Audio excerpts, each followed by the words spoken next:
제12회 부산국제영화제가 개막 6일째로 접어들었죠. 그래서 오늘 스타뉴스 브리핑은 영화제 중간 점검을 해보는 시간으로 마련했습니다. 부산국제영화제에서 가장 화제가 됐던 일들, 그리고 문제점으로 부각됐던 것들 백현주 기자와 함께 짚어보도록 하겠습니다. 어서 오세요. 네, 안녕하세요. 예, 올해 부산국제영화제를 찾아서 영화도 보고 영화인들도 만난 분들 아마 작년보다 더 많았던 것 같아요. 네, 그렇습니다. 이제 중반기를 넘어섰죠. 제12회 부산국제영화제. 예. 근데 그 열기에 한 몫을 톡톡히 하고 있는 영화들이 있는데요. 먼저 그 영화들을 짚어드리겠습니다. 바로 M과 히어로인데요. 예. 네, M 같은 경우에는 이제 부산국제영화제에서 국내 팬들에게 첫 선을 보인 후에 관객들과 네티즌들 사이에서 폭발적인 반응을 얻고 있습니다. M은 부산국제영화제에 소개되면서 국내외 언론의 집중 조명을 받았을 뿐만 아니라 예매 시작 단 45초 만에 매진이 됐어요. 정말 높은 관심과 화제를 낳고 있습니다. 이처럼 그 상상을 초월한 인기에는 주연 배우 보시는 바와 마찬가지로 강동원 씨가 절대적인 이유로 존재를 하고 있습니다. 예. 네, 이제 또 영화제 초반에 내한에서 팬미팅도 하고 기자회견도 가졌던 기무라 타쿠야는 아마 올해 부산국제영화제 최고의 화제 인물이 아닐까 싶은데요.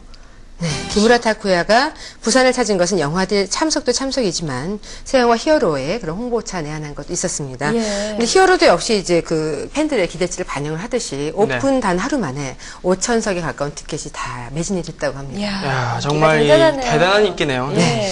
그런데 이런 반응이 M이나 히어로 같은 일부 작품에만 국한되는 게 아니라 다른 초청작들도 대단한 인기를 얻었다고 하더라고요. 네, 그렇습니다. 사실 영화제 초반에는 영화 예매가 쉽지가 않았어요. 몰려 들어가지고 사람들이 갑자기 홈페이지까지 다운이 돼서 그 상황 자체, 예매 상황이 어떻게 되고 있는지 자체도 확인하기가 어려울 정도였었거든요. 근데 보고 싶은 영화의 일정을 일일이 체크했던 분들은 이른 아침에 상영관에 가면 티켓을 구할 수 있다더라라는 정보를 받고서 현장 판매가 시작되는 오전 7시 30분보다 훨씬 전인 새벽부터 이제 긴 줄을 서기도 했습니다.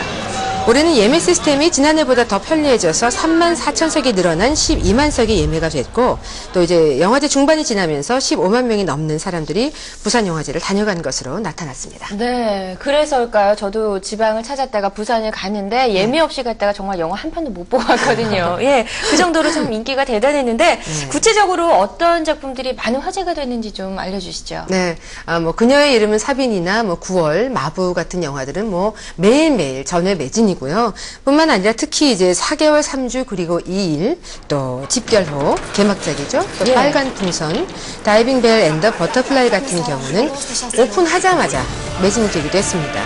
뭐 표를 구하지 못해서 발을 동동 구르는 관객들을 종종 만날 수 있었습니다. 사실 못 구하더라도 현장 가면 못 보는 분들 티켓 내놓는 분들 걸 구할 수도 있었는데 올해는 좀 그런 경우가 드물었어요. 이제 올해 부산국제영화제를 통해서 세계 최초로 공개된 작품들이 워낙 많다 보니까 각양각색의 작품들이 관객들의 구미를 당기고 있는 것으로 보입니다. 갑자기 잔혹한 장면이 나서 깜짝 놀랐죠. 서진 씨가 이거 딱 보고 저도 놀랐습니다. 네. 그래요. 이번엔 또 영화뿐 아니라 스타들과 함께하는 토크가 또 화제가 되고 있다는 소식인데 이 기사를 읽어보니까 어제는 캐리비안의 해적, 세상의 끝에서의 고어 버빈스키 감독, 또 양자경 씨가 라운드 토크를 가져서 화제가 됐더라고요. 네, 그렇습니다.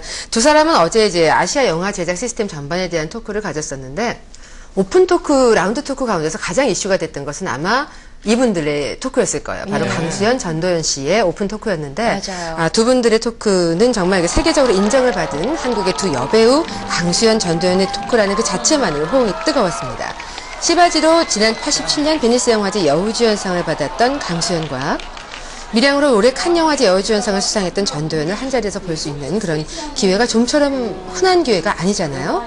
그런 만큼 정말 많은 인파가 몰려들었습니다. 무려 1,000만 명이 넘는 팬들이 두 사람의 토크가 진행되는 행사장을 찾아서 발 디딜 틈 없는 그런 광경을 연출했습니다.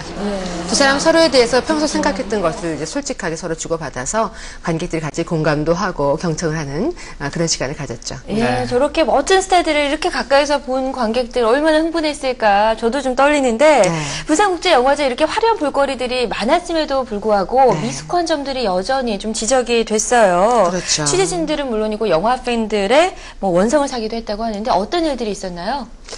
일단 뭐 전도연 씨, 강수연 씨 오픈 토크가 있었던 날에 이제 불만 섞인 관객들의 목소리를 좀 들을 수 있었습니다. 물론 이제 두 사람의 토크는 아주 성황리에 잘 맞춰졌죠. 대화가 아주 훌륭했습니다. 하지만 장소의 문제로 이제 불평을 사게 됐던 것인데요.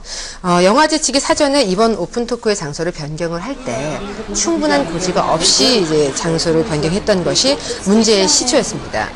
두 사람의 토크를 듣고 싶어서 이른 시간부터 당초 행사장이었던 해운대 피프빌리지 야외 무대를 찾은 팬들은 영화제 측이 이제 그 변경에 대한 고지를 충분히 하지 않아서 결국 변경된 장소의 바리케이트 밖에서 구경할 수밖에 없었거든요.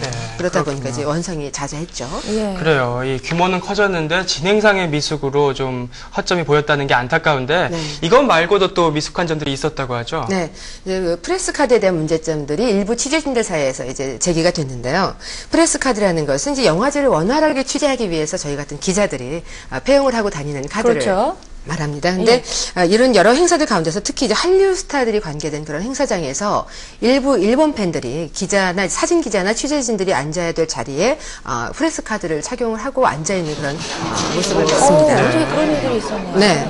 히어로의 기자회견장에서도 사진 기자나 이제 취재 기자들이 자리를 잡아야 될 곳에 앉아 있어서 프레스 카드를 걸고 있어서 놀랐었고요. 도대체 프레스 카드를 어떤 경로로 유입을 하게 된 것인지 의구심이 들게 만들었고요. 아울러 이제 운영진들의 관리가 어떻게 되고 있는 것인지 걱정을 사게 만들었습니다. 그렇군요. 뭐 쭉 살펴보니까 아직은 운영 면에서 좀 체계적인 시스템이 부족하지 않나 이런 생각이 드네요. M 같은 경우도 기자회견 장소 때문에 문제가 됐었죠. 30분이나 지연이 돼서 시작을 하기도 했고 또 공식 사과문도 발표하기도 했습니다. 그래요. 부산국제영화제가 부족한 점들을 하나씩 보완을 해나간다면 세계 유수의 영화제들과 어깨를 겨루는 날도 조만간 오지 않을까 싶습니다. 그렇습니다. 오늘 말씀 잘 들었고요. 백현주 기자 다음 주에 다시 뵐게요. 고맙습니다.